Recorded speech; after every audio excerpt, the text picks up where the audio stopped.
Welcome to another jam-packed segment of your show, Your Voice. I'm your host, Juhi Desai. We'd like to start off by taking this Memorial Day weekend to remember those who have given up their lives for the security of our nation.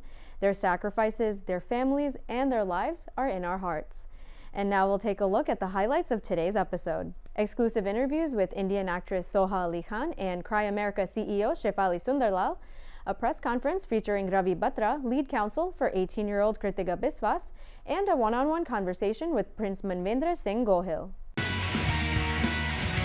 Children's Rights and You America, better known as Cry America, is a nonprofit organization working to secure the rights of underserved children in India. I recently sat down with Cry America CEO Shefali Sunderlal and Cry ambassador and Indian actress Soha Ali Khan to talk about the inner workings of the organization and their upcoming projects. Let's take a look. We have Soha Ali Khan, spokesperson for Cry America and Indian actress, and Ms. Shefali Sunderlal, the CEO of Cry America, Children's Rights and You America. So welcome to our program. Thank you. Thank you so much for joining us. So if you could talk a little bit about what Cry America is and how our viewers at home can connect with the organization. Sure. So Cry America was founded in 2003 and we are a US 501c3 nonprofit. And really what we stand for is children's issues. We want to amplify the voice of children. Because the situation of children in India is so bad in terms of deprivations and lack of access to education, healthcare, malnutrition and protection, abuse of children, etc. Cry really stands to bring these issues to the fore and to address them in terms of restoring to children their basic rights to education, health, etc. Here in the US, basically, we do 3 or 4 things. One is we really look at creating an awareness on the situation of children through our website, through the media, through the TV, etc. And we also have a big civic engagement program where we have about 500 volunteers who are really the backbone of Cry America. They are spread across 25 cities.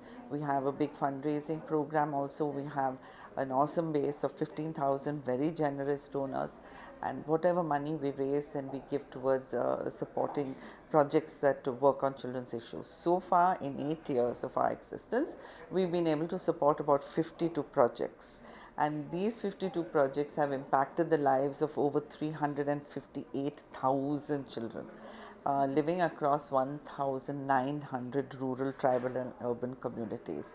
So with the support of 500 volunteers and 15,000 donors, we've been able to make this impact. So we're really hoping if the Indian diaspora, we want more people to join us so that of course we can reach out to more projects and impact the lives of very many more children. There's lots to be done. India has 400 million children.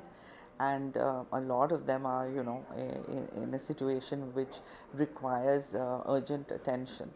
And it's organizations like ours that are working, all the time to make that difference happen. And now you recently had the Pledge 2011 benefit dinner and auction, and so please talk a little bit about that and how it went, any sort of special moments that you experienced with fellow spokesperson and your mother, Sharmila Tagore.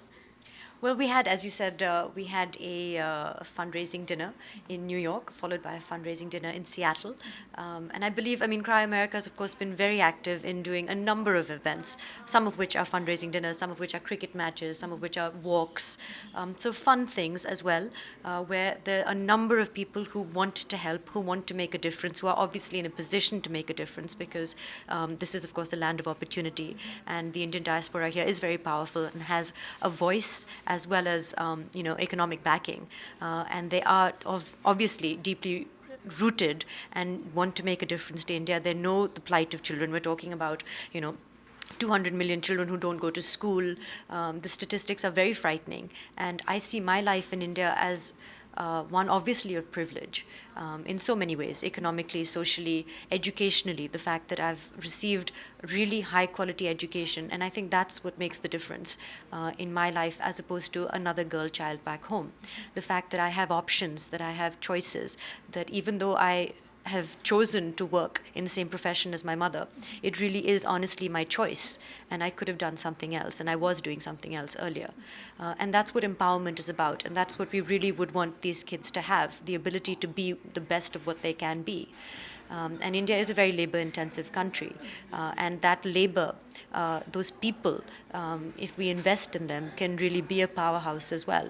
But beyond economic advantages of doing that, it really is a question of a human right, and a right that has been recognized by India certainly, and very recently in 2010, the right to education is a law that has been passed. So of course the reality on paper is very different. And the reality, on paper it is an act, but the reality on the ground is very different. So to bridge that gap, I think is what the motivation behind some of these fundraising dinners are. And I think it went very well. We had a similar effort by Cry UK that was very successful. I don't know how the specifics of how much we raised, but I know that from the looks of the personnel that everyone was very happy. I was very motivated to see so many people who volunteer their time, people who work for companies who have busy lives, people in Seattle, for example, who work with Microsoft and Amazon, who consistently take the time out to volunteer their efforts and who have been long time patrons of Cry. So that's very inspiring, I think, to see, because I live in India and sometimes feel removed from the inequality there, and people here are even more removed, and it's very easy to block that out, that reality out, and the fact that people choose not to do that, I think, is something that is very heartening. And so how did you and your mother specifically get involved in Cry America, and what kinds of experiences have you had yourself, even we all come from from lives of privilege and opportunity, and so what has driven you and your mother to be a part of such a great cause? Well, what has driven me to be a part of such a cause, I think from a very young age, I suppose I have to attribute it to my parents. The fact that even though we were brought up with, we were never spoiled. We were always made aware of the value of money, and we were always encouraged to go out there and be financially independent. And it was always impressed on us that we must go to school and we must, complete our higher education as well, so that we can stand on our own feet.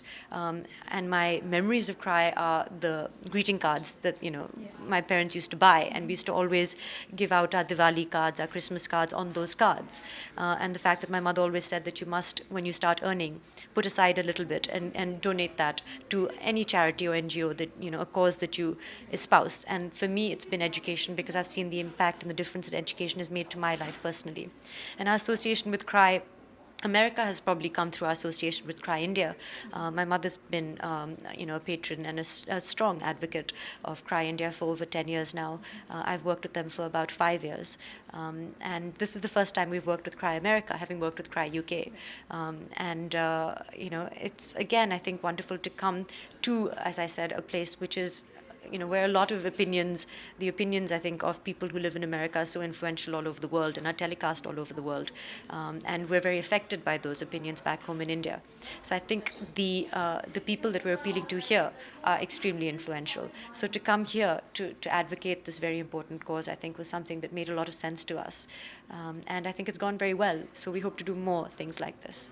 It's wonderful. And now, just to round it off, if you both could, with your own perspectives and your own words, can talk about how a really big part of Cry America's mission and vision is the realization that children don't need charity, that they deserve these rights that we've all been born with. And so I know that's a really important message that I know our viewers should know about Cry America. And so you both, in your own words, if you could talk about that vision. I think that's essentially why the name was changed from Child Relief NU to Child Rights NU, to I think reflect that ethos, that it's really not about charity.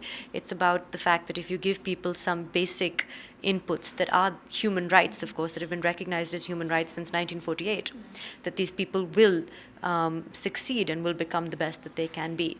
And so I think especially when it comes to things like, of course, we're starting off with things like nutrition and the fact that millions of children basically struggle to survive. Beyond that, things like education and protection and the rights that we, Cry espouses are things that we all take for granted in our everyday life. And, we're worried about things like taxes and success and the media and anonymity and things that are so far down the line. So I think when I think about that, I understand how much of my life I should not take for granted. Thank you, Ms. Shefali Sundarlal, CEO of Cry America, and Ms. Soha Ali Khan, Indian actress and spokesperson for Cry America. Thank you both so much. Thank you. It's time for a short break, and when we're back, we'll join a press conference with Ravi Batra, lead counsel for high school student Kritika Biswas. Stay tuned.